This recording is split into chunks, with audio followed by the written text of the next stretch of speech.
آمنوا وعملوا الصالحات جنات تجري من تحتها الأنهار والذين كفروا يتمتعون ويأكلون كما تأكل الأنعام والنار مثوى لهم এ বান্দা বান্দিরা শুনো দুনিয়াতে যারা আমি আল্লাহর প্রতি ঈমান আনবি আমল করবি ওই মানুষগুলি দুনিয়ার মধ্যে তাকিয়া বান্দা বান্দিগুলি হবে আমি আল্লাহর জান্নাতের মেহমান। দুনিয়াতে যারা আমি আল্লাহর বন্দি করবে না গোলামি করবে না শোনো ওই সমস্ত মানুষগুলি হলো কাফের বেঈমান।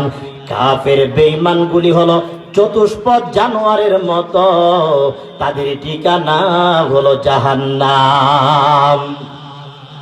ওয়াল্লাযীনা কাফারু ইয়াতামাত্তাউন, যারা কাফের ইমানদার না কাফের বেঈমান, ইয়াতামাত্তাউন এরা দুনিয়ার মধ্যে খাবে পড়বে চলবে, তারা দুনিয়ার মধ্যে চলতে থাকবে। এই সমস্ত মানুষগুলি দুনিয়ার মধ্যে হলো ইয়াকুলুনা কামা তাকুলুল আনআম, যেভাবে চতুষ্পদ জানোয়ার ঘুরে যেভাবে চলতেছে খাইতেছে ফিরতেছে। কুকুর যেমন আমাদের সমাজের মধ্যে কুকুর আছে, কুকুরের কাজ হলো মানুষের উচ্ছিষ্ট খাওয়া, মানুষ ফেলে দিবে উচ্ছিষ্ট খাবে কুকুর। এর বান্দা শুকুরের কাজ হলো ময়লা স্তূপের মধ্যে পরে পরে খাওয়া, বিড়ালের কাজ হলো তোমার আমার ঘরের মধ্যে কাটাগুলি বেছে বেছে খাওয়া। এদের কোনো হিসাব নাই, এদের কোনো হিসাব নাই। আল্লাহ ডাক দিয়া বলে এরে বান্দা বান্দি শুন, আমি আল্লাহ তোমাদের কি কুকুর শুকুরের মতো বানাই নাই, গোয়াল করে আমি আল্লাহ গরুর মতো বানাই নাই। আমি আল্লাহ এত দামি করে বান্দা কেন বানাইছি?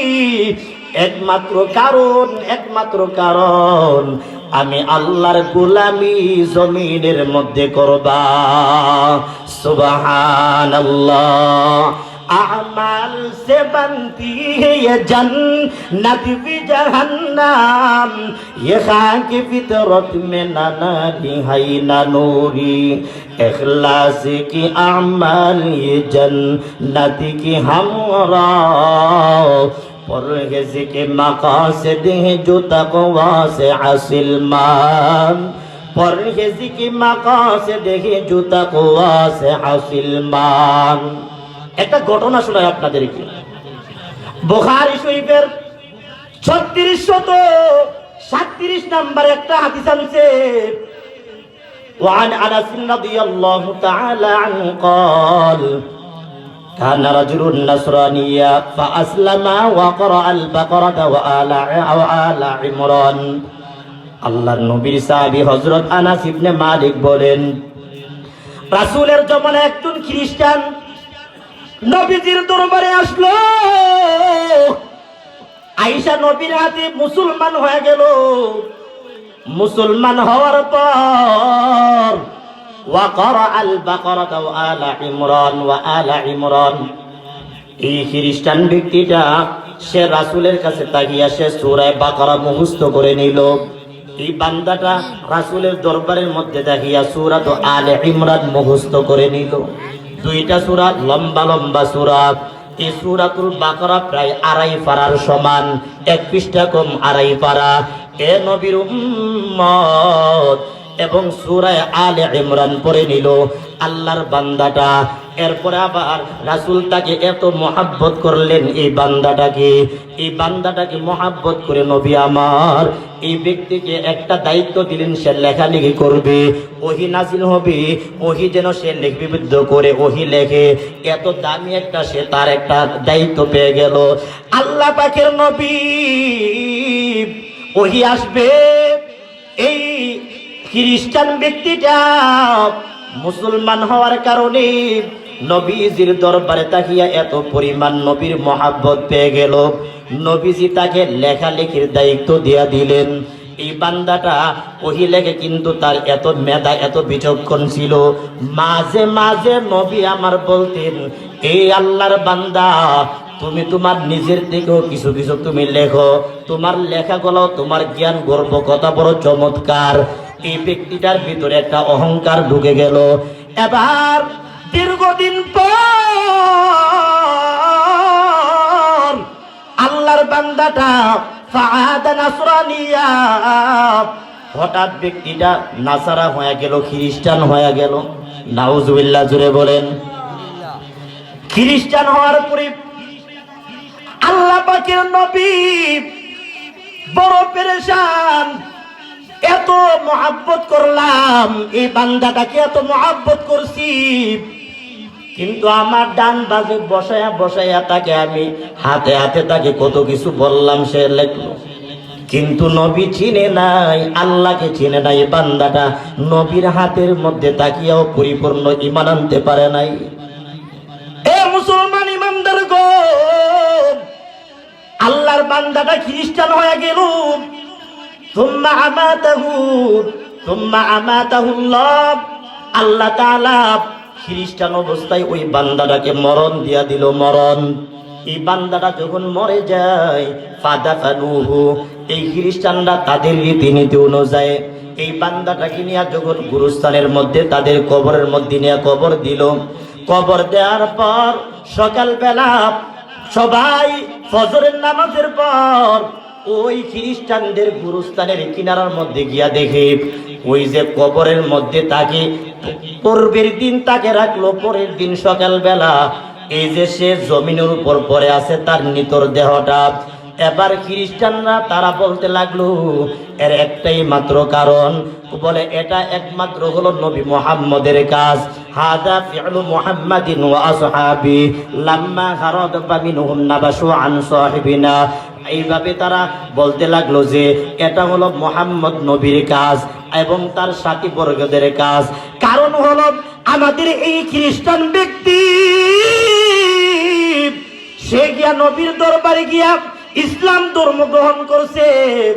গ্রহণ করার কারণে এখন সে কেন আবার ফিরা খ্রিস্টান হয়ে গেল? মুহাম্মদ সে সহ্য করতে পারে নাই, মুহাম্মদের সাথী বর্গরা সহ্য করতে পারে না। এই জন্য তারা এসে আমাদের এই ব্যক্তিটাকে কবর থেকে তুলে তারা উপরে ফেলে দিয়ে রাখলো। ফাআসবাহা ওয়া ক্বাদ লাফাযাতুল আরদু। এইভাবে যখন তারা মন্তব্য করে করে আবার দৈনন্দিন এই দিন আবার তারা পুনরায় আরেকটা কবর তার জন্য খনন করে। ফাহাফারুলাহু, এইভাবে তারা যখন কবর খনন কইরা আবার দ্বিতীয় দিন তাকে কবরের মধ্যে রাখলো। দ্বিতীয় নাম্বার দিন কবর রাখার পরে 3 নাম্বার দিন সকালবেলা দেখা যায় ফাআসবাহা ওয়া ক্বাদ লাফাযাতুল আরদু, জমিন তাকে গ্রহণ করে নাই। আল্লাহর বান্দাটা জমিনের মধ্যে পড়ে আছে। এরপর খ্রিস্টানরা বলতে লাগলো এই শুনো, এটা তো একমাত্র মুহাম্মদের কাজ। হাদা ফি'লু মুহাম্মাদিন ওয়া আসহাবি, এটা হলো নবী মুহাম্মদের কাজ এবং এটা হলো সাহাবীদের কাজ। কেন? বলে এই ব্যক্তিটা মুহাম্মদ নবীর ধর্ম গ্রহণ করার পর আজকে কেন সে খ্রিস্টান হয়ে যায়? এই জন্য মুহাম্মদ নবী তার সাথীদেরকে নিয়ে রাত্রিবেলা গভীরে আসিয়া তাকে কবর থেকে তুলে আবার উপরে ফেলে দিয়া রাখছে। ফাআসবাহা ওয়া ক্বাদ লাফাযাতুল আরদু, কিন্তু এইভাবে পরে থাকতে তারা দেখলো এরপরে আবার 3 নাম্বার দিন যায়, 4th নাম্বার দিন, এই 3 নাম্বার দিন আবার তার জন্য কবর খনন করে। ফাআমাকু লাহু মাস্তাতাউ, এমন ভাবে তারা তার জন্য কবরটা গভীর ভাবে খনন করে। এত গভীর, আল্লাহর বান্দাটা এত গভীরের মধ্যে রাখছে। রাখার পর রাত্রিবেলা আবার কিছু কিছু মানুষ পাহারা দিতে থাকে নবী মুহাম্মদ রাত্রিবেলা কবরের কাছে আসে কিনা। সন্দেহ আছে না নাই? আরো জোরে কোন আছে না নাই? এই মিয়া দিনের বেলা কবর দেই, রাত্রিবেলা লাশ উপরে পড়ে থাকে। বড় আশ্চর্য কঠিন বিষয়। বলে এটা তো নবী মুহাম্মদের কাজ এবং তার সাহাবীদের কাজ। জোরে কোন নাউজুবিল্লাহ। নবীর কি দরকার আছে ওই ব্যক্তির কবর খনন করার, ফালাইবার দরকার আছে? কিন্তু না না, ফাআসবাহা ওয়া ক্বাদ লাফাযাতুল আরদু। আল্লাহ পাকের নবীর হাদিস, হযরত আনাস ইবনে মালিক বলেন এই ব্যক্তিটাকে 3 নাম্বার দিন দেখা যায় ওই ব্যক্তিটাকে আবার জমিনের উপর কবরের উপর তাকে ফেলে দেওয়া হয়েছে। এই কবর তাকে গ্রহণ করে নাই। এবার যখন খবরটা তাদের কাছে আবার প্রচার হয়ে গেল, এবার খ্রিস্টানরা ডাক দিয়া বলে, শুনো, এটা তো নবী মুহাম্মদের কাজ হতে পারে না রে, এটা নবীর সাহাবীদের কাজ হতে পারে না। কারণ হলো, এত গভীরে এই ব্যক্তিটাকে দাফন করলাম, মানুষ রাত্রিবেলা আসিয়া এই ব্যক্তিটাকে খুঁজে বের কইরা কবরের উপর রাখা এটা বড় কঠিন কাজ। কিন্তু না না, সারাটা রাত্র পাহারা দিলাম, কোনো খবর নাই, সারাটা দিন পাহারা দিলাম, কোনো খবর নাই, মুহাম্মদ নবীও আসে নাই, নবীর কোনো সাহাবায়ে কেরামরাও আসে নাই। কে কাজটা করলো? বলে রাত্রিবেলা কবর অটোমেটিকলি এই বান্দাটাকে কবরের গভীর থেকে বান্দাটাকে উপরে ফেলে দিয়া রাখছে। আল্লাহু আকবার, জোরে বলেন না। আল্লাহর নবীর সাথে বেয়াদবি করলো, নবীর সাথে বেয়াদবি করার কারণে মাটি পর্যন্ত বান্দাকে সহ্য করতে পারে না। এ দুনিয়ার বেঈমানদের দল, শুনো, আমার আল্লাহর সাথে বেয়াদবি চলে না, আমার রাসূলের সাথে বেয়াদবি চলে না। কারণ এই বিশ্ব জগৎ আল্লাহ বানাইছি, রাতকে রাত বানাইলেন আল্লাহ, জমিনকে জমিন বানাইলেন আল্লাহ। ও মানুষ, আল্লাহ তো জমিনটাকে শক্ত বানাইতে পারতেন, পাথর বানাইতে পারতেন না, না, আল্লাহ জমিনটাকে পাথর বানাই নাই, আল্লাহ এই জমিনটাকে পাথরের মতো শক্ত করে দেয় নাই, কাদা মাটির মতো আল্লাহ তাআলা জমিনটাকে নরম করে দেয় নাই। আল্লাহ ডাক দিয়া বলে, বান্দা বান্দিরা শুনো, এত সুন্দর ভাবে আমি আল্লাহ জমিনটাকে কেন বিছাইছি জানো? ও বান্দা বান্দি, এই জমিনের মধ্যে তোদের জন্য রিজিক উৎপন্ন হবে, সেই রিজিক খাইয়া আমি আল্লাহর গোলামি করবা। সুবহানাল্লাহ, জোরে বলেন। আচ্ছা মানুষ বলো দেখি, রাত্র কেন কালো? সূর্য বল কোথা থেকে এত আলো পেল? ফুলগুলি সব নানা রঙের কেমন করে হয়? পাতাগুলি সবুজ বটে, ফুলের মতো নয়। দুধ কেন হয় সাদা, মরিচ কেন জাল? আমগুলো সব পাকলে পরে কেমনে হয় তা লাল? পশু পাখি কয় না কথা, মানুষ কেন কয়? বলো বলো, এসব মানুষ কেমন করে হয়? আমরা সবাই বাস করি ভাই এই দুনিয়ার রঙে, হাতের রেখা আর চেহারা মিলে না কারো সঙ্গে, আর মিলে না কলমের সয় আঙ্গুলের টিপ, আর মিলে না কলমের সয় আঙ্গুলের টিপ। প্রমাণ হলো মহান আল্লাহ একজন আছে ঠিক। চিল্লা বলেন ঠিক কিনা? আলোচনা বলেন ঠিক কিনা? আপনাদের ঘুম আসতেছে, শরীরে নাড়া দিয়া আমরা তাকবীর দিব, এই তাকবীরের আওয়াজে যেন শয়তান এই এলাকা থেকে কমপক্ষে বাইকিয়া প্রত্যন গ্রাম পার হয়ে যায়। সবাই রাজি আছে তো ইনশাআল্লাহ? নারাই তাকবীর, নারাই তাকবীর। আজকের মাহফিল কবুল হোক, কবুল হোক না। আজকের মাহফিল, এই যুবক ভাইরা কষ্ট করে ভাই সামনে আসলে এত পরিমাণ ফজিলত হবে ভাই। সামনে কষ্ট করে আমরা আইসা পড়ি, অল্প সময় যে কিছু সময় কথা হলো, সামনে ইনশাআল্লাহ আইসা পড়ি। ভাইরা আমার তেলাওয়াত কিন্তু হাদিস। এবার আসেন হাদিসের থেকে কিছু আলোচনা শুনি।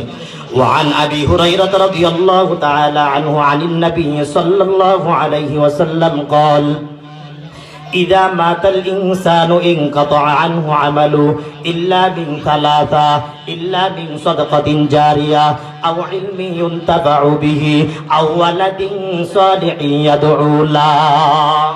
আল্লাহ পাকের নবী বলেন, ও উম্মতেরা শুনো, মানুষ যখন মারা যায় আপনারও একদিন মরণ হবে, আমারও বাবা একদিন মরণ হয়ে যাবে রে বাপ।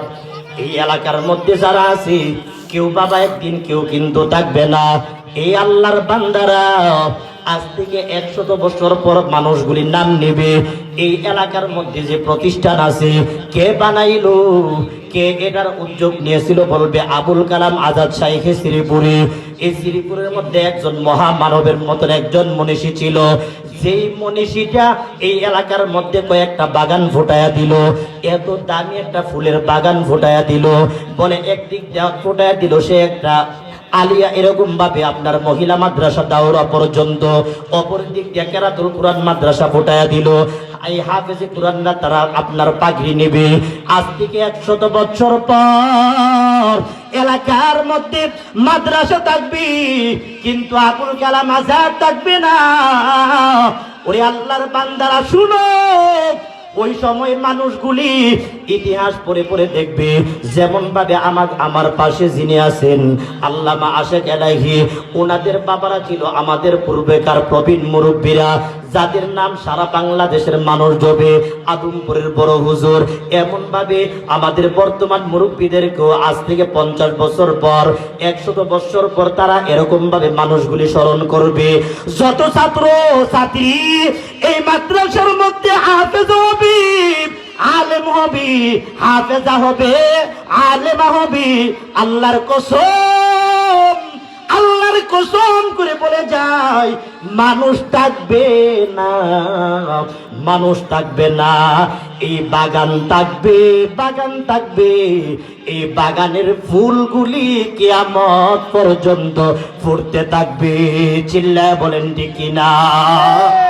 আল্লাহ পাকের নবী বলেন, ইদা মাতাল ইনসানু ইনকাতা আনহু আমালুহু ইল্লা মিন তালাতা। ও মানুষ শুনো, একদিন তোমার মরণ হয়ে যাবে, একদিন তোমার মরণ হয়ে যাবে রে বান্দা। মানুষ যখন মরণ হয়ে যায়, সমস্ত ধরনের তার বন্দিগির দরওয়াজা বন্ধ। এই মুর্দার খাটের মধ্যে শোয়ার পরে আর তার কোনো নামাজ নাই, আর তার কোনো রোজা নাই। এই মায়ার বান্দি মারা যাওয়ার পরে আর কোনো পর্দা করা লাগবে না, নামাজ পড়া লাগবে না রে বান্দি। আল্লাহর কসম করে বলে যায়, মারা যাওয়ার পরে নামাজও নাই, রোজাও নাই, হজ নাই, যাকাত নাই, কিছুই নাই। আল্লাহ পাকের নবী বলেন, মারা যাওয়ার পর ইনকাতা আনহু আমালুহু, নামাজের দরওয়াজা বন্ধ, পর্দার দরওয়াজা বন্ধ, রোজার দরওয়াজা বন্ধ, সব কিছুর দরওয়াজা বন্ধ হয়ে যাবে। আল মিনহাজ শরহে সহিহ মুসলিম ইবনে আল হাজ্জাজ, সহিহ মুসলিম শরীফের 1631 নম্বর হাদিস। এই হাদিসের ব্যাখ্যা গ্রন্থ একটা আছে আল মিনহাজ। ওই ব্যাখ্যা গ্রন্থের মধ্যে ক্বালাল উলামা রাহিমাহুল্লাহু তাআলা মানাল হাদিস ইদা মাতাল ইনসান, যখন মানুষ মারা যায় তখন তার জন্য সমস্ত দরওয়াজা বন্ধ হয়ে যায়, নেক আমলের দরওয়াজা তার বন্ধ হয়ে যায়। উলামায়ে কেরাম বলেন, নামাজ নাই, ওই বান্দাটার কোনো রোজা নাই, কোনো কিছুই নাই, বান্দাটার সব বন্ধ হয়ে গেল। এই আল্লাহর বান্দারা, নবী বলেন রে উম্মতেরা, 3টা জিনিস মাত্র খোলা থাকবে, 3টা দরওয়াজা খোলা থাকবে। কয়টা দরওয়াজা? আরো জোরে বলেন কয়টা? আরো জোরে বলেন কয়টা? 3টা দরওয়াজা খোলা থাকবে। নবী আমার বলেন, 3টা দরওয়াজা, নামাজের দরওয়াজা বলে না, রোজার দরওয়াজা বলে না। আল্লাহ পাকের নবী বলেন, 3টা দরওয়াজার মধ্যে 1 নাম্বার হলো ইনকাতা আনহু আমালু ইল্লা মিন সালাতা ইল্লা মিন সাদাকাতিন জারিয়া। 1 নাম্বার হলো সদকায়ে জারিয়া। বলে সদকায়ে জারিয়াটা কি রে? সদকায়ে জারিয়া হলো, উলামায়ে কেরাম বলেন, আপনি একটা মসজিদ বানাইলেন, সেটা সদকায়ে জারিয়া। মাদ্রাসা বানায় গেলেন, সদকায়ে জারিয়া। এই আল্লাহর বান্দারা, আপনি একটা টিউবওয়েল বসায় দিলেন, মানুষ পানি পান করবে, সদকায়ে জারিয়া। আপনি বন্ধের মধ্যে একটা গাছ লাগায় দিলেন, মানুষ ছায়া নেবে, সদকায়ে জারিয়া। এ নবীর উম্মতের দল, সব দরওয়াজা বন্ধ, কিন্তু 3টা দরওয়াজা খোলা। 1 নাম্বার হলো সদকায়ে জারিয়া। এই মাদ্রাসা যিনি প্রতিষ্ঠা করলেন, আপনারা যারা এলাকাবাসী দান করলেন, এই আল্লাহর বান্দারা, আল্লাহর কসম করে বলি বান্দা, 1 বার 2 বার না, 1 বার 2 বার না, 1000 বার কসম করে বলতে পারি, এখানের মধ্যে উলামায়ে কেরামরা আছে।